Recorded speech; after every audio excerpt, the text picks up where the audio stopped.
sebanyak 10 emiten di Bursa Efek Indonesia membayarkan dividen tunai kepada para pemegang saham pada hari ini. Perusahaan yang membagikan dividen antara lain Jaya Real Property, Temas, Harta Dinata Abadi, hingga Trimitra Transpersada. Pembagian dividen ini menjadi bentuk apresiasi atas kinerja perusahaan sepanjang tahun 2025, sekaligus memberikan nilai tambah bagi para investor yang tercatat sebagai pemegang saham sesuai jadwal yang telah ditetapkan.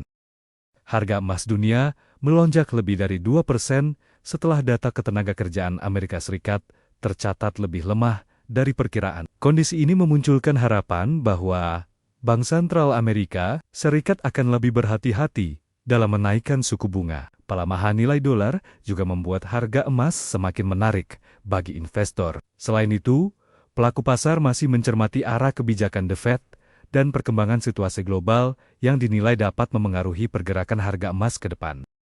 Pemirsa, pemerintah tengah menyiapkan CNG merah putih sebagai pengganti LPG 3 kg atau gas melon. Rencananya tabung akan mulai diproduksi pada bulan Juli.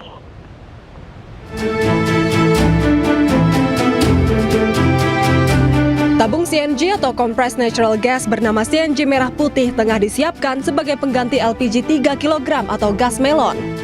Gas baru ini diklaim jauh lebih ekonomis karena 30 hingga 40% lebih murah dibandingkan LPG konvensional. Selain itu, gas ini memiliki sistem plug and play yang langsung dapat digunakan sehingga pengguna tidak perlu mengganti kompor lama. Tabung ini juga menggunakan material komposit serat karbon atau fiber yang jauh lebih ringan dibanding tabung gas konvensional. Nantinya masyarakat tak perlu lagi membeli tabung karena tabung akan dipinjamkan oleh distributor. CNG merah putih ini diproyeksikan mampu menghemat devisa negara hingga 5 miliar dolar AS per tahun dan menekan beban subsidi hingga 80 triliun rupiah per tahun. Menteri ESDM Bahlil Lahadalia menyebut kini pemerintah tengah lakukan uji tahap ketiga terhadap tabung CNG termasuk dari aspek keamanan tabung. Kita di bawah yang dikenakan subsidi itu adalah harus pakai tabung yang 3 kilo. Tekanannya itu 200 sampai 250 bar. Nah, ini yang kita sekarang lagi uji coba, dia pakai valve.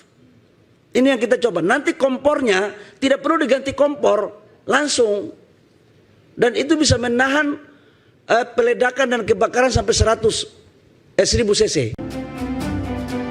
Ia juga menambahkan CNG sudah umum digunakan seperti di industri perhotelan, restoran hingga dapur program makan bergizi gratis dan akan diproduksi mulai bulan Juli. Tim Liputan iNews melaporkan.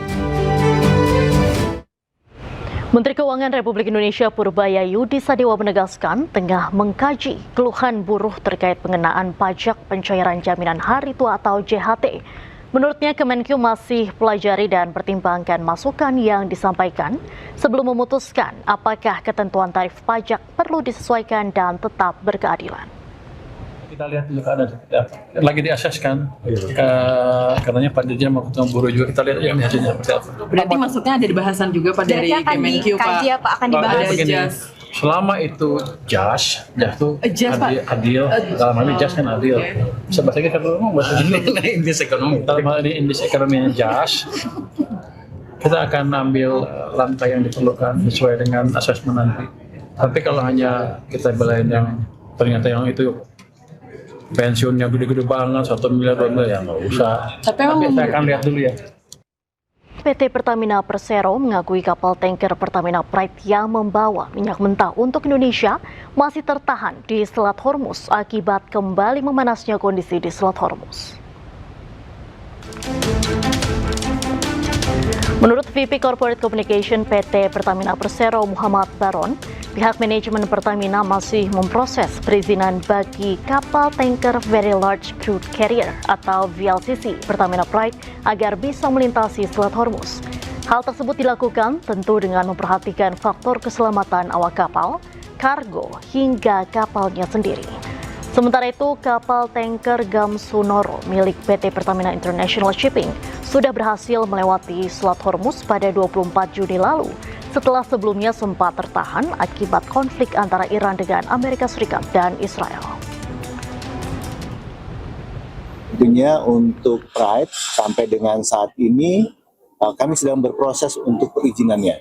Nah, Dan saat ini karena Strait Hormuz sudah memanas kembali, sehingga pelaksanaan kargo dari Pride masih tertunda.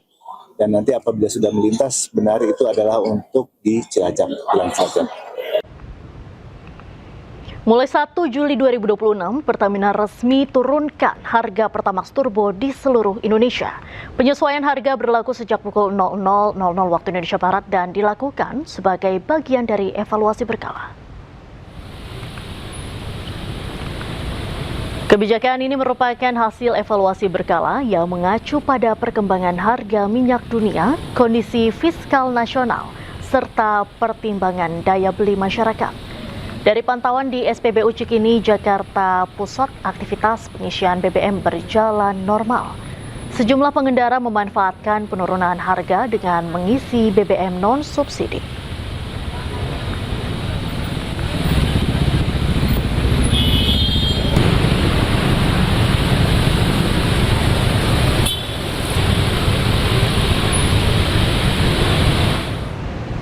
Sejumlah produk BBM non-subsidi turun harga, sementara harga BBM subsidi dan Pertamax harga tidak berubah.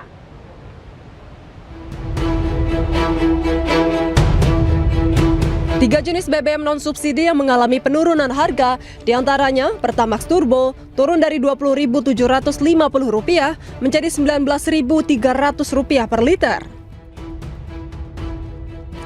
Dex Lite turun dari Rp23.000 menjadi Rp19.700 per liter.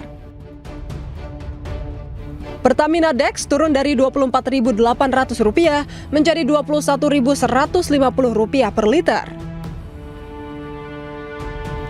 Dari Jakarta, tim liputan iNews melaporkan.